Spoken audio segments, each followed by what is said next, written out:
Olá, sou o professor Joaquim Comini. Sejam bem-vindos à nossa disciplina de Direito Tributário. Agora teremos a nossa terceira videoaula da Unidade 1. O objetivo da aula é que você, ao final, identifique em que circunstâncias os cidadãos pagam os impostos, as taxas e as contribuições de melhoria. O tema da nossa videoaula será Impostos, Taxas e Contribuições de Melhoria. Iniciando, falaremos sobre impostos. A definição de imposto, espécie de tributo, está descrita no artigo 16 do Código Tributário Nacional, que dispõe. Vamos ao slide. Imposto é o tributo cuja obrigação tem por fato gerador uma situação independente de qualquer atividade estatal específica relativa ao contribuinte. O imposto independe de qualquer atividade específica do Estado, ou seja, não faz necessário qualquer atuação estatal para que o contribuinte pague o imposto. A doutrina define o fato gerador do imposto. Vamos ao slide novamente. O fato gerador do imposto é uma situação, por exemplo, aquisição de renda, prestação de serviço, etc., que não supõe nem se conecta com nenhuma atividade do Estado, especificamente dirigida ao contribuinte. Ou seja, para exigir o imposto de certo indivíduo, não é preciso que o Estado lhe preste algo determinado. Em síntese, para que o Estado exija o imposto, não é necessário que realize absolutamente nada em benefício do sujeito passivo. Basta apenas que a situação, a hipótese de incidência ou fato gerador, esteja prevista em lei. A doutrina aponta 3 elementos claros para identificar a figura do imposto. Primeiro, caráter obrigatório do imposto. A ausência de compensação do Estado. E, por fim, o imposto exigido não é acompanhado de qualquer promessa de reembolso, o que lhe confere a qualidade de definitivo. Então, pessoal, a razão de existir dos impostos é o financiamento das atividades gerais do Estado. Por meio deles, o Estado mantém sua organização e executa suas finalidades. Bom, agora veremos o que nos diz a lei e a doutrina sobre taxas. Ao contrário dos impostos, as taxas têm hipótese de incidência ou fato gerador vinculado a uma atividade específica do Estado. O fato gerador desse tributo é configurado por uma atuação estatal, ou seja, o Estado realiza determinada atividade e, em razão disso, cobra uma taxa do sujeito passivo que auferiu algum benefício. Assim nos ensina a doutrina. Vejamos o slide. O fato gerador da taxa não é um fato do contribuinte, mas um fato do Estado. O Estado exerce uma atividade administrativa e, por isso, cobra a taxa da pessoa a quem aproveita aquela atividade. Vamos a um exemplo prático sobre taxas cobradas pelo município. 1. Taxa de expediente e serviços diversos. Taxa de licença para funcionamento. Taxa de localização para funcionamento. Taxa de fiscalização sanitária. Taxa de publicidade. Todas essas taxas cobradas estão relacionadas a uma prestação de serviço pelo município. Por exemplo, a fiscalização sanitária, para que o contribuinte possa ter o seu alvará sanitário, ele tem que pagar uma taxa ao município, para que o fiscal sanitário vá até o seu estabelecimento verificar as reais condições físicas e sanitárias do local. Para daí, caso esteja tudo correto, o município emite o alvará sanitário. Compreenderam? Outro exemplo. Taxa de localização para funcionamento de uma loja de prestação de serviços de informática. Antes de abrir o estabelecimento, o proprietário tem que ter o alvará de localização e funcionamento emitido pelo município.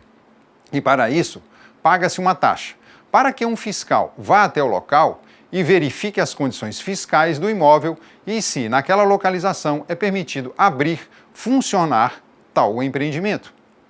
Portanto, taxa é um tributo cobrado pelo município devido ao exercício do seu poder de polícia e à utilização efetiva ou potencial de serviços públicos específico e divisível. Qualquer pessoa que necessita da permissão do município para alguma ação ou sofre controle de seus atos e fatos, ou utiliza os serviços prestados pelo município deve pagar algum tipo de taxa. As taxas são aplicadas na manutenção dos serviços prestados e na fiscalização e controle das atividades permitidas. Bem, falei sobre poder de polícia. Esse poder de polícia que detém o município não tem nada a ver com o poder da polícia militar ou civil.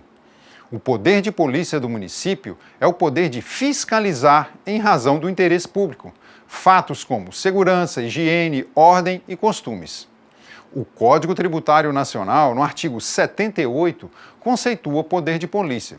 Vamos ao slide. Considera-se poder de polícia a atividade da administração pública que, limitando ou disciplinando direito, interesse ou liberdade, regula a prática de ato ou abstenção de fato em razão de interesse público concernente à segurança, à higiene, à ordem, aos costumes, à disciplina da produção e do mercado, ao exercício de atividades econômicas dependentes de concessão ou autorização do poder público, à tranquilidade pública ou ao respeito à propriedade e aos direitos individuais ou coletivos. Em resumo, o artigo 78 quer dizer que poder de polícia é o poder de limitar e disciplinar direitos e deveres com base no interesse público, regulando questões pertinentes à segurança, higiene e ordem. Como exemplo de taxas, posso citar a conta de energia elétrica, a água encanada e o esgoto, o fornecimento de certidões pelos entes públicos, as custas processuais de um processo na justiça, obtenção de uma licença para a localização de estabelecimento comercial ou industrial. Pois bem, pessoal, agora veremos um tributo denominado contribuição de melhoria. A contribuição de melhoria está assegurada pelo artigo 81 do CTN, que diz o seguinte, vamos ao slide. A contribuição de melhoria cobrada pela União, pelos Estados, pelo Distrito Federal ou pelos municípios, no âmbito de suas respectivas atribuições, é instituída para fazer face ao custo de obras públicas de que decorra valorização imobiliária, tendo como limite total a despesa realizada e como limite individual o acréscimo de valor que na obra resultar para cada imóvel beneficiado. Explicando o artigo 81, podemos citar o seguinte exemplo. A base de cálculo da contribuição de melhoria, segundo parte da doutrina pátria, é o quantum de valor ou de valorização imobiliária que tem um imóvel após a conclusão da obra pública. Para melhor esclarecer esse artigo da lei, vejamos o próximo slide. Imaginemos aqui um lote em um certo bairro de uma cidade no valor de R$50 mil. Suponhamos que o percentual de valorização após o término da obra pública foi de 10% do valor do imóvel. 10% de 50 mil, R$5 mil. Esse valor de R$5 mil será a base de cálculo da contribuição de melhoria. Aqui, no nosso exemplo, a alíquota definida pelo município foi de 10%.